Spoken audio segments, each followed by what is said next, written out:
ఇవన్నీ ఉంటాయి. సో అందులో భాగంగా కర్ణాటక ఉండొచ్చు, తెలంగాణ ఖచ్చితంగా గత కొద్దిగా 6 నెలల నుంచి మనం వింటుంది ఏంటంటే ఈసారి తెలంగాణ మీద చాలా ఫోకస్ పెడుతున్నారు అని అది కనిపిస్తోంది. ఇప్పుడు ఆయన 3 రోజుల పర్యటనలు ఇప్పుడు బహుశా ఇప్పుడు 9:30కు ఇప్పుడు సమావేశం కూడా అవుతుంది కదా మీ అందరిది కూడా.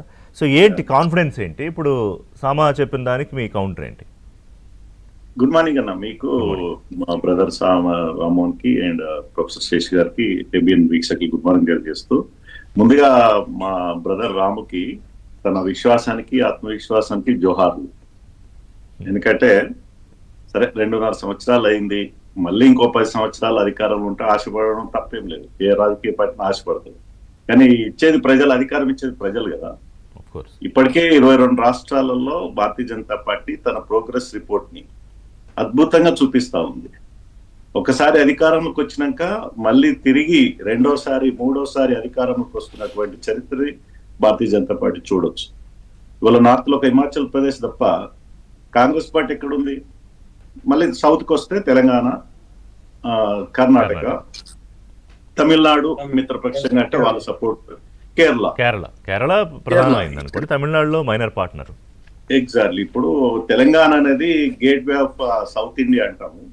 మాకు భారతీయ జనతా పార్టీకి 100% gate way of south India అనేది రాబోయే రోజుల్లో మీరు చూస్తారు. తెలంగాణ అనేక సందర్భంలో ప్రజలు భారతీయ జనతా పార్టీకి ఆదరించారు. మొన్న పార్లమెంట్ ఎలక్షన్స్ లో 56 సీట్లలో 56 అసెంబ్లీ సీట్లలో లీడింగ్, ఇంకో 20-25 సీట్లలో సెకండ్ పొజిషన్ ఉన్నాం, 8 పార్లమెంట్ సీట్లు గెలిచినాం.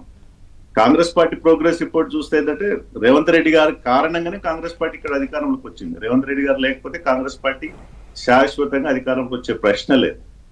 గత బై ఎలక్షన్స్ లో చూసినాం విషయాన్ని మీకు బాగా తెలుసు. హుజురాబాద్ ఎలక్షన్స్ లో డిపాజిట్ పోయింది, దుబాక్ ఎలక్షన్స్ లో డిపాజిట్ పోయింది కాంగ్రెస్ పార్టీ, మున్గోడు ఎలక్షన్స్ లో డిపాజిట్ పోయింది కాంగ్రెస్ పార్టీ. సడన్ గా అధికారంలోకి వచ్చిందంటే రేవంత్ రెడ్డి గారి మా అంతర్గత సమస్యలు కొన్ని అయితే రేవంత్ రెడ్డి గారికి ఒక అద్భుతమైన అవకాశం వచ్చింది, తను వాడుకున్నాడు, ముఖ్యమంత్రి కాగలిగారు. మళ్ళీ ఆశపడంలో తప్పేం లేదు. కానీ ఒకసారి కాంగ్రెస్ పార్టీ చరిత్ర చూస్తే దేశంలో ఎక్సెప్ట్ ఒక 2 అంశాలు పక్కకు పెడితే రాజశేఖర రెడ్డి గారు రిపీట్ కాగలిగారు, యూపీఏ 2 రిపీట్ కాదు. ఆ తర్వాత ఏ రాష్ట్రంలో కూడా రెండోసారి అధికారంలోకి వచ్చినటువంటి దాఖలాలు కాంగ్రెస్ పార్టీకి లేదు. నార్త్ లో ముఖ్యంగా ఏ రాష్ట్రం చూసినా ఇవాళ రోజు రోజుకి వాళ్ళ పర్సెంటేజ్, ఓటింగ్ పర్సెంట్ తగ్గిపోతా ఉంది. ఉత్తరప్రదేశ్ లో కానీ, బీహార్ లో కానీ, మొన్నటి వెస్ట్ బెంగాల్ లో కానీ, మధ్యప్రదేశ్ లో కానీ, గుజరాత్ లో కానీ, మహారాష్ట్రలో కానీ ఎక్కడ కూడా స్వతంత్రంగా గెలిచే పరిస్థితి లేదు. గెలిచినా 5-6 సీట్లు 10 సీట్లు పరిమితమైనటువంటి సందర్భం. 2 రాష్ట్రాల్లో వాళ్ళకి బలం ఉంది, వాళ్ళ కర్ణాటకలో, తెలంగాణలో. సో ఆ 2 రాష్ట్రాలు కూడా కర్ణాటక, తెలంగాణ కాంగ్రెస్ పార్టీ అప్పనంగా భారతీయ జనతా పార్టీ మాకు అప్పచెప్పడానికి కాంగ్రెస్ పార్టీ సిద్ధపడుతుంది. వాళ్ళ ప్రోగ్రెస్ రిపోర్ట్ కూడా అట్లా ఉంది. డెవలప్మెంట్ విషయానికి వస్తే 13 లక్షల కోట్ల రూపాయలు ఈ రాష్ట్రానికి కేంద్ర ప్రభుత్వం ద్వారా వచ్చినటువంటి అభివృద్ధి కార్యక్రమాలు, సెంట్రల్ ఫండ్సా, స్టేట్ ఫండ్సా, ఏ డెవలప్మెంట్ కార్యక్రమం తీసుకోవచ్చు విషయాన్న మీరు ఇంతకుముందు మా బ్రదర్ రామ్మోహన్ చెప్పినట్టుగా రైస్ ఉచిత బియ్యం కావచ్చు, 2 రూపాయల బియ్యం కావచ్చు, గ్యాస్ కావచ్చు, ఏ స్కీమ్ తీసుకోండి, ఈవెన్ వాళ్ళు కట్టుకుంటున్నట్టు ఇందిరమ్మ ఇళ్లలో కూడా మా షేర్ ఉంటుంది. ప్రతిదీ కేంద్ర ప్రభుత్వం సహాయ సహకారాలు లేకుండా రాష్ట్ర ప్రభుత్వాలు మనుగడ సాధించలేవు, అభివృద్ధి కార్యక్రమాలు తీసుకోలేవు. వాళ్ళు హైదరాబాద్ కి 3 బుల్లెట్ ట్రైన్స్ మా రేవంత్ రెడ్డి గారు అడిగారన్న, హైదరాబాద్ కి 3 బుల్లెట్ ట్రైన్స్ శాంక్షన్ చేసింది. Out of 7, 3 bullet trains is from Hyderabad state.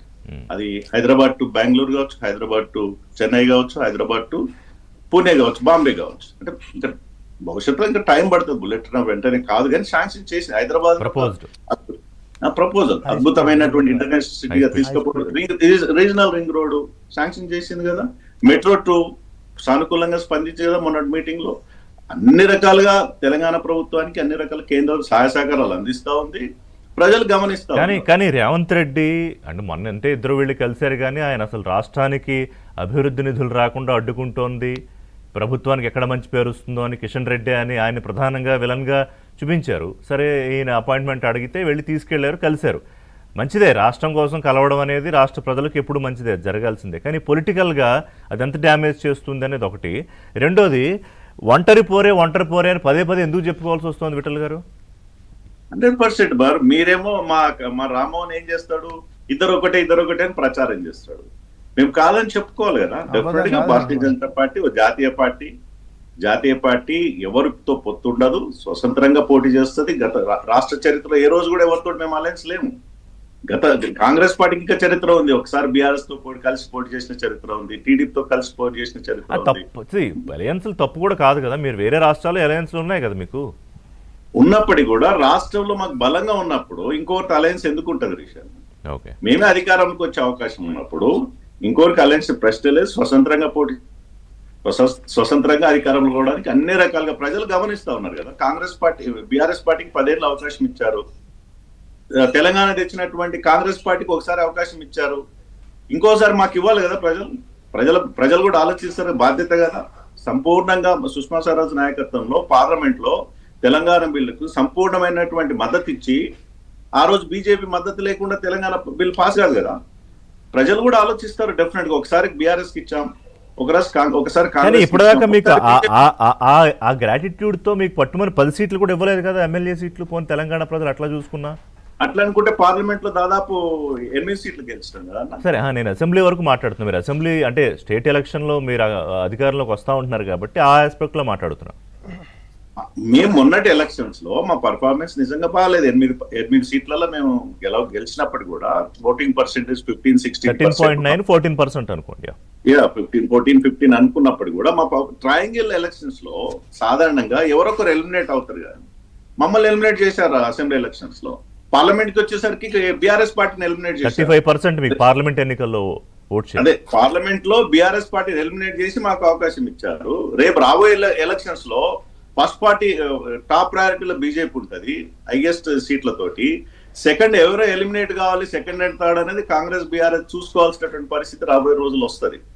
వాళ్ళు థర్డ్ పొజిషన్ ఉంటారా, వీళ్ళు థర్డ్ పొజిషన్ ఉంటారా, సో ప్రజలు నిర్ణయిస్తారు. అద్భుతంగా ఇవాళ మొత్తం దేశవ్యాప్తంగా. I like your confidence. ఇందాక మీరు సామా కాన్ఫిడెన్స్ లైక్ చేశారు కదా, now I like your confidence.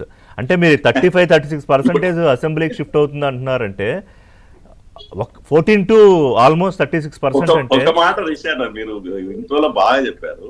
ఇవాళ ఉత్తర తెలంగాణలో కాంగ్రెస్ గెలిచే పరిస్థితి ఉందన్న. ఉత్తర తెలంగాణలో 100% భారతీయ జనతా పార్టీ లీడింగ్ లో ఇంకా లీడింగ్ తెచ్చుకుంటది.